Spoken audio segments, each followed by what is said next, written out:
A quick brown fox jumps over the lazy dog. It's an English language pangram, a phrase that contains all the letters of the alphabet. It's commonly used for touch typing for typing practice. It's also has been used to test typewriters and computer keyboards, to show fonts, and other applications involving all the letters of the English alphabet. It's so short and covers everything, it's become very widely known. And today, it helps us open up this presentation and video on using fonts in your presentations. Today I want to talk with you about fonts. Too often in bad presentations, it's clear the presenter either randomly chose the fonts they used or used so many different fonts the presentation ends up being more visually confusing than effective. So let me offer you a few tips and tricks to help you use fonts more effectively in your presentations. Some of these tips will apply to all presentation platforms no matter what you're using. Others are specific to the one I use the most, Apple's Keynote. So, here we go. The first rule is simple, but not always easy. Use up to 3. No more than 3 fonts. I've heard this from multiple people over the years, seen it used in effective presentations, and use it myself. No more than 3 different fonts in one presentation. And if you're doing a series of presentations, try to keep the same rule for all of your presentations so that they look uniform and connected using the same fonts throughout all those presentations in that set. And remember how much variety you can get from sizes, styles, fills, outlines, and shadows. Sometimes one font is all you need if you know how to customize it and use all the varieties you can get out of one font. Let me show you. When it comes to size, changing the size of your font changes how it looks on the screen. Obviously, some of these are much too small for use in a YouTube video or presentation on somebody's phone, but might work great if you're going to be in a large auditorium. So keep in mind the variety you can get just from changing the size. Style is also something that can give you variety. Arial is a pretty common font, but when you look at bold or narrow or italics or bold italics or black or rounded empty bold, now that one font in your presentation all of a sudden has a lot of variables that give it more variety than just using the plain simple font.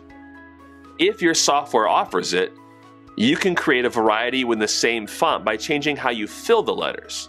You can do what's most common and just use one color. You can also have a gradient where 2 different colors or more are fading from one to the next. And you can fill the letters with an image or a pattern to give you more variety. In some presentation options like Apple's Keynote, you can even set the fill to be black or empty and simply modify the outline around each letter for variety. Here's an example of how you can take what is pretty basic with Helvetica font and give it all different kinds of variations to give it different characters and feelings and emotions as you use that text on your screen. Another thing you can do is to use the same font, fill, etc., but change the shadow for different effects and variety. Drop shadow, there's different versions of that, how deep it is, how dark it is, different curved variations of shadow. A contact shadow that makes it look like your text is sitting on a flat surface. Another one that has it where it looks like it's floating above the surface. All of these give you a lot of variety using the exact same font. And finally, if you're looking for fonts, here are a few places that I have found the ones that I like and use the most. All these links are in the description too. DaFont has a lot of great free fonts.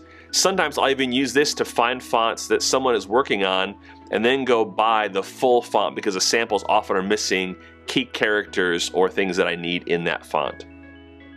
Font Squirrel, just the name of this site, is a fun enough one to go check out.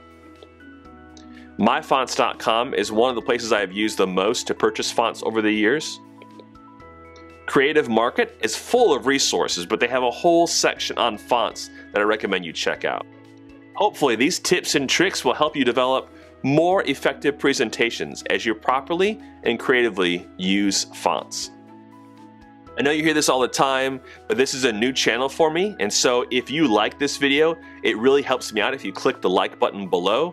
And if you leave a question or a comment, that might help me to know what to make for future videos and how I can be more effective at helping you out with your presentations.